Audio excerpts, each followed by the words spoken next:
Hello दोस्तों, कैसे हैं सभी लोग। दोस्तों आज का क्लास हमारा DEd SE ID VI HI वालों के लिए रहेगा। ठीक है, यानी कि आज हम बात करेंगे एचआई पे, वीआई पे और आईडी पे।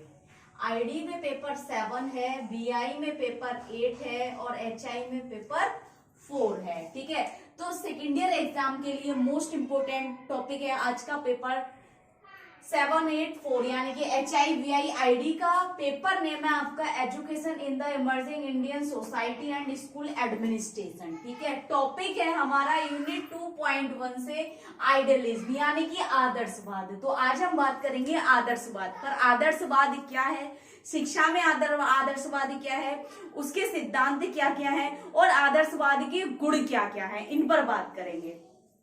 देखिए दोस्तों, आदर्शवाद जितने भी ये हम बात करें, हमारे फिलोसफीज जो हैं अगर हम बात करें तो इनकी अकॉर्डिंग शिक्षा के लिए विभिन्न तरीके की अलग अलग प्रक्रिया बताई गई है। या हम कह सकते हैं शिक्षा को परिपूर्ण करने के लिए या शिक्षा में परिपूर्ण होने के लिए हमें कुछ दार्शनिक स्तंभों से देखना पड़ता है शिक्षा का स्वरूप। तो जैसे अगर हम बात करें आदर्शवाद में शिक्षा, प्रयोजनवाद में शिक्षा, ठीक है ना, प्रकृतिवाद में शिक्षा, यथार्थवाद में शिक्षा, मानववाद में शिक्षा, तो ये जितने भी दर्शन हैं तो विभिन्न प्रकार के दार्शनिकों ने शिक्षा का अलग अलग महत्व दिया है। तो आज हम बात करेंगे आदर्शवाद और शिक्षा पर।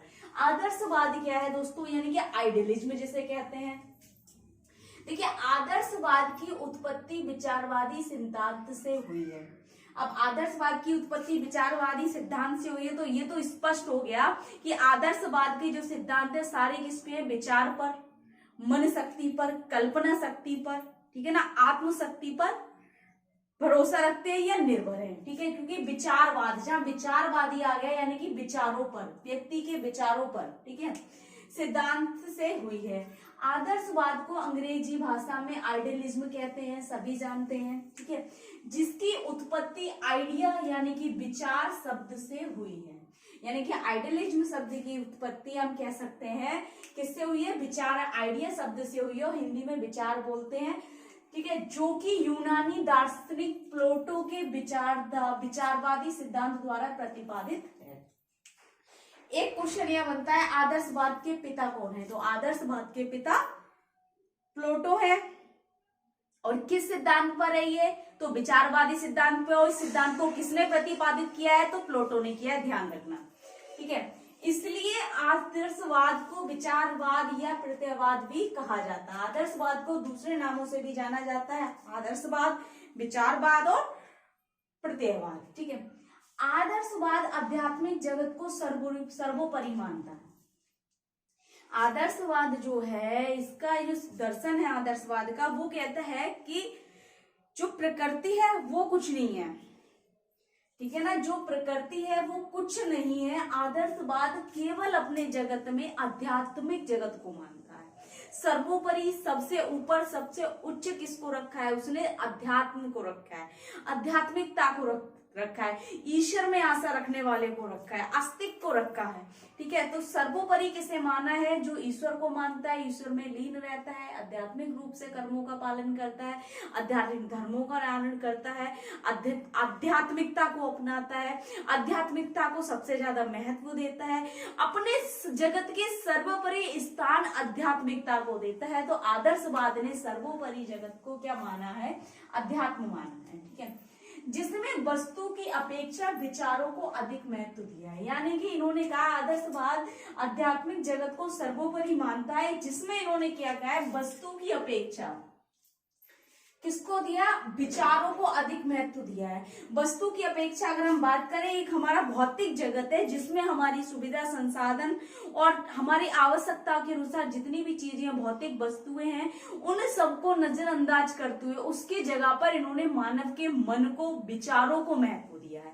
आध्यात्मिक यही तो है कि आध्यात्मिक अपना अध्ययन करना, स्वयं में अध्ययन करना, स्वयं के मन का बोध करना, आत्मशक्ति का अध्ययन करना। तो इन्होंने क्या है, जिसमें वस्तुओं की अपेक्षा विचारों को महत्व दिया है, व्यक्ति के विचारों को महत्व दिया है, जो आत्मज्ञान कराते हैं। ठीक है, इनका मानना है कि भौतिक जगत तो खत्म हो जाने वाला है और एक दिन खत्म हो जाएगा, क्योंकि कोई भी भौतिक जगत में बनी हुई वस्तु जो है हमेशा हमेशा के लिए नहीं रहती। चाहे वो कोई भी चीज चीज ले लीजिए, आप प्रकृति वस्तु छोड़कर आप भौतिक जगत की वस्तु देख लीजिए, कोई वस्तु एक न एक दिन राख होनी है, यानी कि कोई भी वस्तु ऐसी नहीं है जो विलय में नहीं हो, ठीक है ना, खत्म ना हो। सारी वस्तुएं ऐसी हैं कि एक ना एक दिन वे सब खत्म हो जानी है। इसलिए इन्होंने क्या है, विभिन्न प्रकार के भौतिक जगत को महत्व ना देते हुए विचारधारा को महत्व दिया है, ठीक है। वह सोचता है कि यह संसार तो एक असत्य और भ्रम है, यानी कि संसार क्या है, सब असत्य और एक भ्रम है, एक भ्रम में जी रहे हैं, ठीक है ना। एक संसार जो है असत्य है और भ्रम है, इसलिए वह मानता है कि आध्यात्मिक जगत एक सुखमय है, आध्यात्मिक जगत को वह सुखमय मानता है और संसार को असत्य और भ्रमित मानता है। अब देखिए, परिभाषित करते हुए हार्नी के अनुसार क्या कहा है कि आदर्शवाद क्या है। आदर्शवाद शिक्षा दर्शन व्यक्ति को वह स्वरूप प्रदान करता है जिसमें वह अपने आप को मानसिक विश्व का पूर्णांश समझने लगे। यानी कि वो कह रहे हैं कि आदर्शवाद शिक्षा दर्शन व्यक्ति को, यानी कि आदर्शवाद शिक्षा दर्शन के माध्यम से या उसके द्वारा व्यक्ति को एक ऐसा स्वरूप प्रदान करता है ताकि व्यक्ति अपने आप को मानसिक विश्व का पूर्णांश समझने लगे, यानी कि विश्व का पूर्णांश की जितना भी जो कुछ है वो एक अध्यात्म है, एक आत्म मन है, ठीक है, उसका अध्ययन करने लगे और पूर्णांश समझने लगे। तो दोस्तों, आदर्शवाद के निम्नलिखित गुण बताए हैं, कौन कौन से हैं, देखिए आदर्शवाद के गुण। सबसे पहला कह रहे हैं, यह आत्म अनुशासन एवं आत्म नियंत्रण में विश्वास रखता है।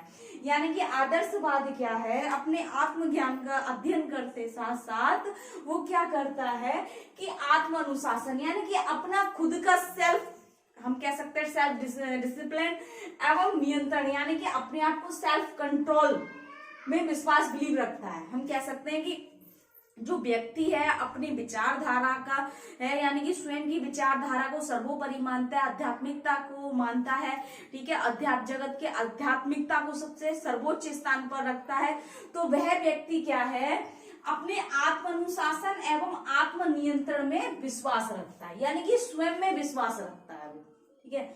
दूसरा कह रहे हैं, यह सत्यम शिवम सुंदरम पर बल देता है, यानी कि आदर्शवाद किस पर बल देता है, सत्यम शिवम सुंदरम, कह रहा है सत्य ही शिव है और शिव ही क्या है, सुंदर है, जिसमें एक ईश्वर के बारे में बात की गई है, एक परमात्मा के बारे में बात की गई है, सत्य ही शिव है और शिव ही क्या है, सुंदर है। तो सत्यम शिवम सुंदरम की रचना की है।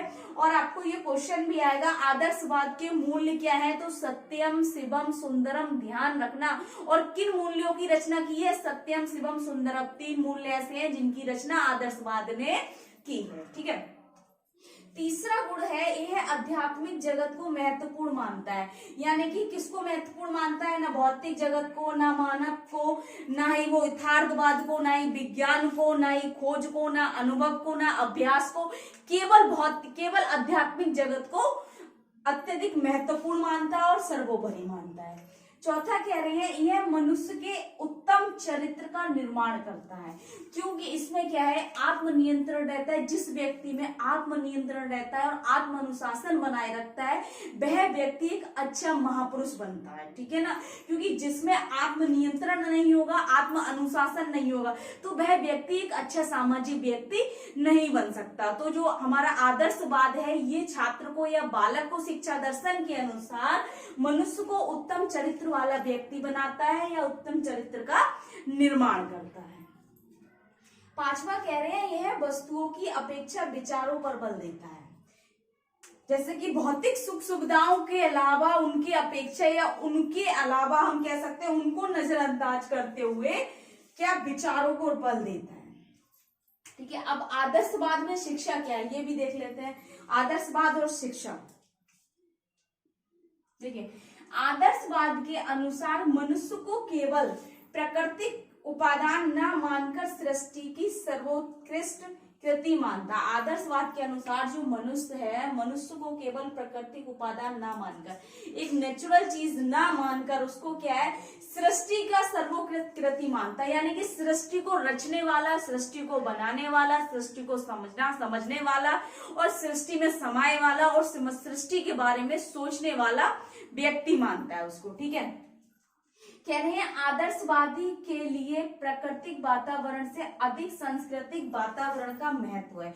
यानी कि आदर्शवादी जो व्यक्ति है या आदर्शवादी जो है उसके लिए प्राकृतिक वातावरण से अधिक, यानी कि जो हमारी प्रकृति है, हमारा नेचर है, हमारा वातावरण है, प्रकृति वातावरण से अधिक सांस्कृतिक वातावरण को महत्व दिया है इसने। सांस्कृतिक वातावरण हमारा धर्म हो गए, रीति रिवाज हो गए, हमारे मूल्य हो गए, व्यक्ति के गुण हो गए, ठीक है, जिसमें आध्यात्मिक चीजों से सुंदरता एवं संबंधित जितने भी मूल्य हैं उन सभी चीजों को मानता है। और कह रहे हैं ये क्या कह रहे हैं, किसको, प्राकृतिक वातावरण को नहीं मानता, ये प्राकृतिक वातावरण को अनदेखा करके कह रहे हैं कि आदर्शवादी के लिए प्राकृतिक वातावरण से अधिक सांस्कृतिक वातावरण को मानता है। इस दृष्टि से शिक्षा की एक महत्वपूर्ण भूमिका है, यानी कि ये दृष्टि से देखा जाए तो शिक्षा क्या है, एक महत्वपूर्ण भूमिका है। प्राकृतिक वातावरण के साथ साथ मनुष्य का अव्यनुकूलन बिना शिक्षा के भी हो सकता है। यानी कि कह रहे हैं अगर शिक्षा नहीं दी जाए किसी मनुष्य को तो प्रकृति में वातावरण का अव्यनुकूलन कर सकता है। मान लीजिए एग्जाम्पल तौर पे अगर कोई अनपढ़ है, ठीक है ना, अशिक्षित है, ठीक है ना, ऐसा नहीं अशिक्षित है तो वो ज्ञानी नहीं है, भाई ज्ञानी है लेकिन केवल क्या है, अशिक्षित है, यानी कि उसने शिक्षा ग्रहण नहीं की है। लेकिन ऐसा नहीं है कि वो अपनी प्रकृति में अपने वातावरण में समायोजन नहीं कर पा रहा है या अनुकूलन के साथ समायोजन नहीं कर पा रहा है, तो वो कह रहे हैं कि प्राकृतिक वातावरण के साथ मनुष्य अनुकूलन बिना शिक्षा के भी कर सकता है, परंतु सांस्कृतिक वातावरण तो ग्रहण करना पड़ता है। सांस्कृतिक वातावरण कैसे ग्रहण करना पड़ेगा, जब वह अपने रीति रिवाजों को अपनाएगा, अपनी धार्मिक संस्कृति को अपनाएगा, अपने के धर्म के अनुसार चलेगा, नियमों के अनुसार चलेगा, ईश्वर में लीन रहेगा, आराधना में लीन रहेगा, आध्यात्मिक जगत को सर्वोपरि मानेगा, ठीक है। फिर कह रहे हैं और उसे आत्मसात करना पड़ता है। इस प्रक्रिया को समाजशास्त्र में संस्कृति संक्रमण अथवा सामाजिकरण की प्रक्रिया कहा जाता है।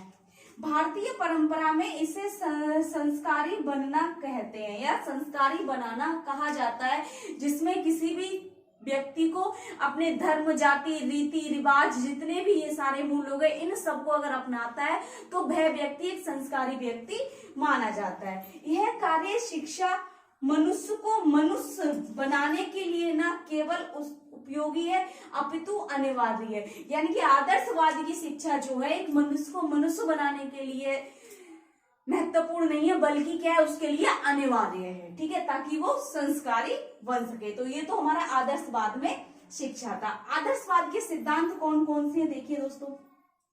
आदर्शवाद के थॉमसन के अनुसार निम्नलिखित सिद्धांत दिए हुए हैं। सबसे पहला कह रहे हैं वास्तविक जगत मानसिक एवं आध्यात्मिक है। यानी कि वास्तविक जगत क्या है, मानसिक एवं आध्यात्मिक है।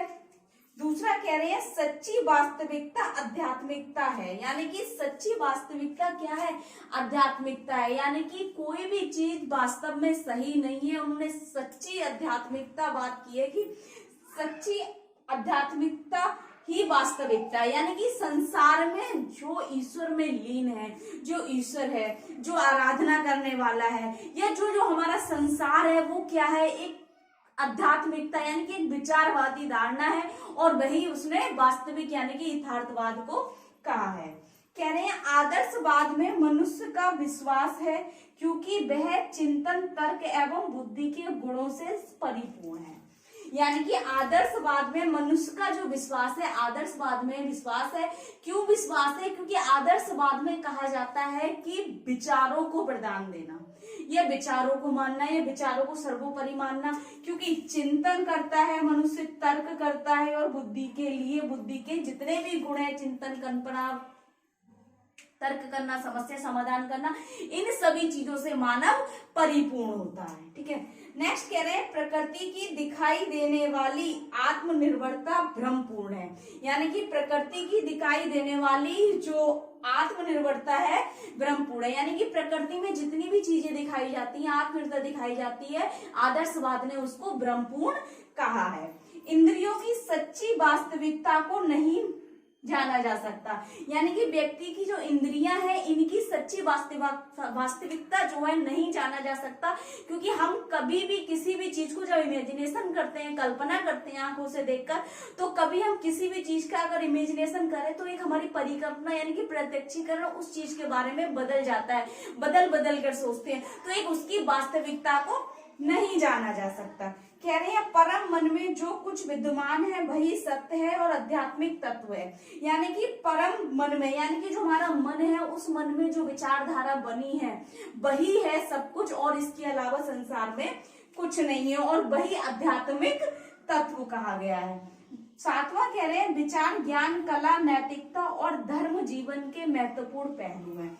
यानी कि हमारे विचार और हमारा ज्ञान और हमारी नैतिकता ही जीवन के महत्वपूर्ण पहलू हैं। आठवां कह रहे हैं हमारा विवेक और मानसिक एवं आध्यात्मिक दृष्टि ही सत्य ज्ञान प्राप्त करने का सच्चा साधन है। यानी कि हमारा विवेक और मानसिक एवं आध्यात्मिक सृष्टि ही सत्य ज्ञान प्राप्त करने का साधन है। विवेक का मतलब है हमारी बौद्धिक शक्ति, मानसिक शक्ति ही हमारी, देखिए हम तब तक आध्यात्मिकता में नहीं जा सकते, हम तब तक ईश्वर को नहीं मान सकते जब तक हमारी कल्पना, हमारी सोच और हमारी बुद्धि तीनों ही अगर ईश्वर में लीन ना हो, तब तक हम आध्यात्मिकता को नहीं समझ सकते, ना ही जान सकते। और कह रहे हैं ये आध्यात्मिकता दृष्टि ही सत्य ज्ञान प्राप्त करने का सच्चा साधन है। मनुष्य का विकास उसकी भौतिक एवं आध्यात्मिक शक्तियों पर निर्भर करता है। यानी कि मनुष्य का जो विकास है वो कह रहे हैं भौतिक एवं आध्यात्मिक शक्तियों पर निर्भर करता है। तो ये इसके निम्नलिखित सिद्धांत थे। आपका देखिए इस यूनिट में आदर्शवाद, प्रयोजनवाद, प्रकृतिवाद, मानववाद, ठीक है, और आपका यथार्थवाद, ये जितने भी वाद हैं आप समझ लीजिए, इनमें से आपको कोई एक आएगा, और करने हमने चारों पांचों करने हैं। वेरी वेरी मोस्ट इंपोर्टेंट है ये, और ये आपका पूरा 5 नंबर में आता है हमेशा की तरह, और 5 नंबर में ही आएगा आपको। आईडी, एचआई, वीआई तीनों सेकेंड ईयर एग्जाम के लिए मोस्ट इंपोर्टेंट है। एचआई में आपका पेपर 4 है, आईडी में पेपर 7 है, और वीआई में पेपर 8 है, ध्यान रखना। और इसके अलावा अगर आपको कुछ समझ नहीं आ रहा है, कुछ डाउट लग रहा है, कुछ पूछना है, तो कमेंट बॉक्स में जाके कमेंट करें, ज्यादा से ज्यादा वीडियो लाइक करें, चैनल को सब्सक्राइब करें, बेल आइकन को प्रेस कर दें, ताकि नेक्स्ट आने वाली क्लास आप तक पहुंचती रहे। दोस्तों थैंक यू सो मच।